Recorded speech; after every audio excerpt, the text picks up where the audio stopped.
अरे कमी वापर पण अस्सल वापर। MDH काश्मीरी लाल मिरची पावडर।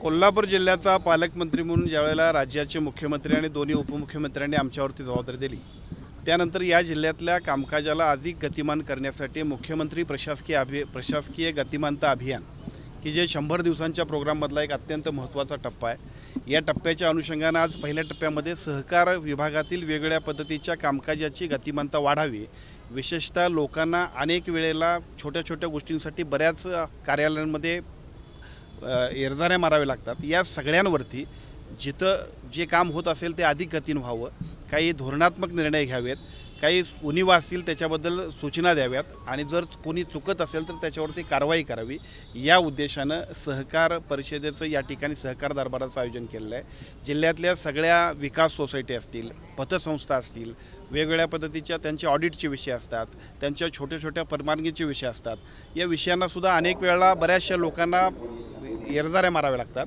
ह्या एरझाऱ्या बंद झाल्या पाहिजेत। एखादं काम करत असताना जाणीवपूर्वक कोण अडवणूक करत असेल तर त्याच्यावरती कारवाई झाली पाहिजे। एका बाजूला अत्यंत चांगल्या पद्धतीनं प्रशासकीय गतिमानता अभियानासाठी सेवा हमी कायद्याची अंमलबजावणी आपण करतोय आणि आज विशेषतः सेवा हमी कायद्याचे 10 वर्ष पूर्ण होतात, त्याचासुद्धा एक कार्यक्रम आम्ही घेतोय। त्यामुळं प्रशासकीय यंत्रणेतल्या प्रत्येक माणसानं अत्यंत जबाबदारीनं पारदर्शी काम करावं, हा जो उद्देश जिल्ह्यात आम्ही करतोय त्यातला पहिला दिवस आजचा आहे। दर आठवड्यामध्ये उद्या पुढच्या आठवड्यामध्ये MSEBचं होईल, त्यानंतर टाउन प्लॅनिंग होईल, त्यानंतर प्राधिकरण होईल, त्यानंतर वन विभागाचं काम होईल, महसूल विभागाचं काम होईल, पुनर्वसनचं काम होईल। खरं तर लोकप्रतिनिधी म्हणून आम्ही सगळ्यांनी एका बाजूला राजकारण केलं पाहिजे, पण राजकारणाबरोबर लोकांना अत्यंत चांगल्या पद्धतीनं सुविधा देत असताना त्यांना न्याय देण्यासाठी सुद्धा काम केलं पाहिजे आणि या कामकाजाच्या निमित्तानं आज ही सुरुवात आहे। खासगी सावकारांच्यावरती अंकुश आणण्याचा प्रयत्न करणार का? कारण लुबाडणूक ते करतायत, जमिनी बळकवत आहेत, घरं बळकवत आहेत। आजच्या सहकार दरबारातला एक अतिशय महत्त्वाचा तो विषय आहे की खाजगी सावकारी करणाऱ्या लोकांवरती ऑनलाईन एखादा जरी तक्रार आली तर त्याच्यावरती एका बाजूला सहकार विभागाची चौकशी चालू होईल आणि दुसऱ्या बाजूला पोलिसांच्या सुगडा चौकशीचे त्यांच्यावरती कारवाई करण्याबद्दल चौकशी सुरू होईल।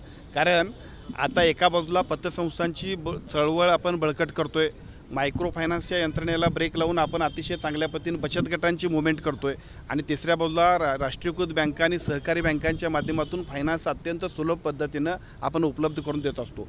असं असताना सुद्धा काही लोक जाणीवपूर्वक लोकांना अक्षरशः लुटत आहेत। त्यामुळे खाजगी सावकारीवरती कडक निर्बंध आणण्यासाठी आजच्या बैठकीमध्ये सुद्धा एका बाजूला सहकार विभागाला आणि दुसऱ्या बाजूला पोलीस प्रशासनाला सुद्धा आज आपण सूचना देणार आहोत, ज्याचा उपयोग जिल्ह्यातल्या अनेक सगळे आमचे जे काय अशा पद्धतीने खाजगी सावकारीला वैतागलेले त्रासलेले जे लोक असतील त्यांच्यासाठी अतिशय चांगल्या पद्धतीने होणार आहे। अनेक भागामध्ये पाणी टंचाईच्या झळा दिसत आहेत, अनेक ठिकाणी टँकरनं पुरवठा करावा अशी परिस्थिती आहे।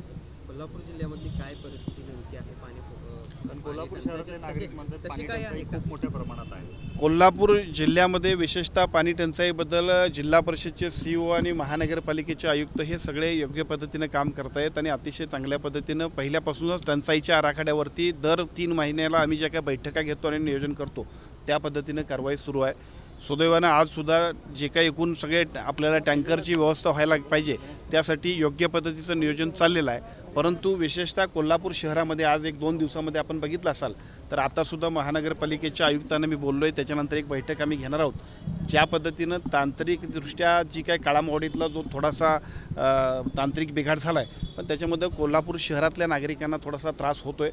तात्काळ त्याची दुरुस्ती करण्यासाठी युद्धपातळीवरती प्रयत्न चालले आहेत। आज आणि उद्यापर्यंत याच्याबद्दल निर्णय होईल, पण तरी जे काय टँकर पाहिजेत शहरातल्या कुठल्याही वार्डामध्ये या सगळ्या टँकरनं पाणी पुरवठा करण्यासाठी कुठं उणीव राहू नये यासाठी आयुक्तांना आपण सूचना दिलेल्या आहेत। अटॅकनंतर धर्माची विचारणा केली गेली होती, मात्र विजय वडेट्टीवार म्हणतात की धर्म विचारायला अतिरेकांना थोडा वेळ होता का?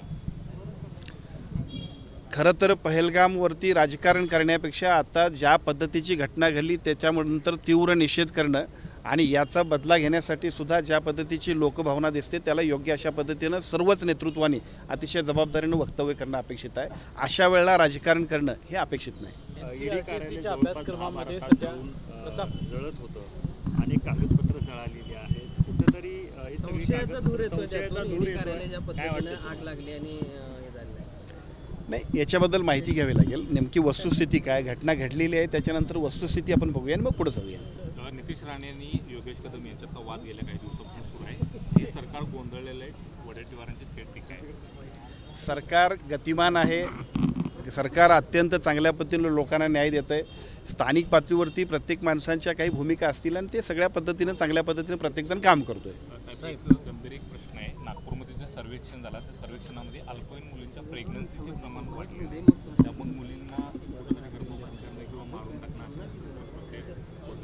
सगळ्यांच्या बाजूकडून अशा काही मुली शोधण्याचा आरोग्य विभागाचा प्रयत्न आहे का की अल्पवयीन प्रेग्नन्सीची कारणं आणि त्या मुलींचा शोध घेणं? नाही, अशा पद्धतीच्या घटना होत असतील तर त्याच्याबद्दल एका बाजूला पालकांनी आणि दुसऱ्या बाजूला समाजातल्या सगळ्याच घटकांनी अत्यंत जागरूक पद्धतीने, विशेषतः मी तुमच्या सगळ्या इलेक्ट्रॉनिक मीडियाला आणि प्रिंट मीडियाला सुद्धा विनंती करेन, सामाजिकदृष्ट्या अत्यंत भान ठेवून काही गोष्टींना अधिक प्रसिद्धी आणि अधिक जबाबदारीनं काही नियंत्रण ठेवणं आपल्या सगळ्यांची जबाबदारी आहे. कारण बऱ्याच वेळा असं होत असते की अशा घटनांमुळं समाज व्यवस्थेवरती सुद्धा परिणाम होत असतो. त्यामुळे शासन स्तरावरती याच्यामध्ये अत्यंत कडक निर्बंध आणण्यासाठी आपण काम करू. साहेब, एकीकडे आंतरराष्ट्रीय सहकार वर्ष साजरे होते, सहकार दरबार तुम्ही घेताय, मात्र दुसरीकडे प्रामाणिकपणे कर्जाची परतफेड करणाऱ्या शेतकऱ्यांना अजूनही 5 वर्ष अनुदान मिळालेलं नाही.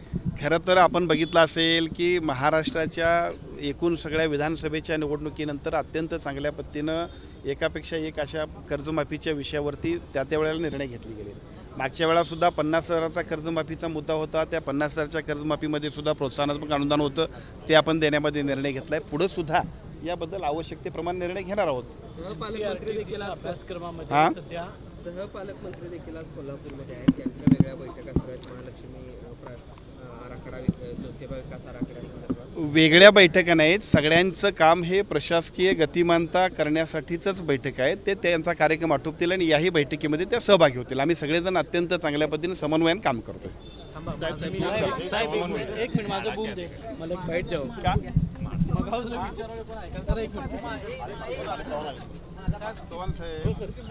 एक प्रश्न फक्त तुम्ही घेऊन या, आपल्याला द्यायचं. मला बाकीचं काय माहिती, तुम्ही घेऊन यायचं, मला द्यायचं.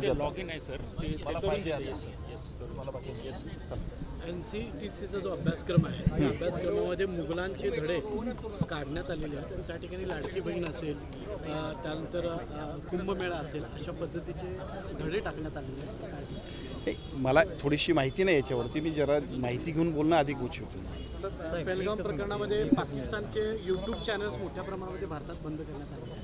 पहलगामच्या पार्श्वभूमीवर ते करावेच लागतील. ज्या पद्धतीची घटना घडली ती एका बाजूला निषेध करणं, पाकिस्तानची किंवा एकूणच अतिरेक्यांचा तो अतिरेक झाला आहे, या गोष्टीमधला तीव्र संताप प्रत्येक भारतीयाच्या मनात आहे. त्यामुळे ज्या गोष्टी करतील त्या सगळ्याच्या सगळ्या हे एका बाजूला देशवासियांच्या दृष्टिकोनातून अतिशय सकारात्मक आम्ही केलंच पाहिजे.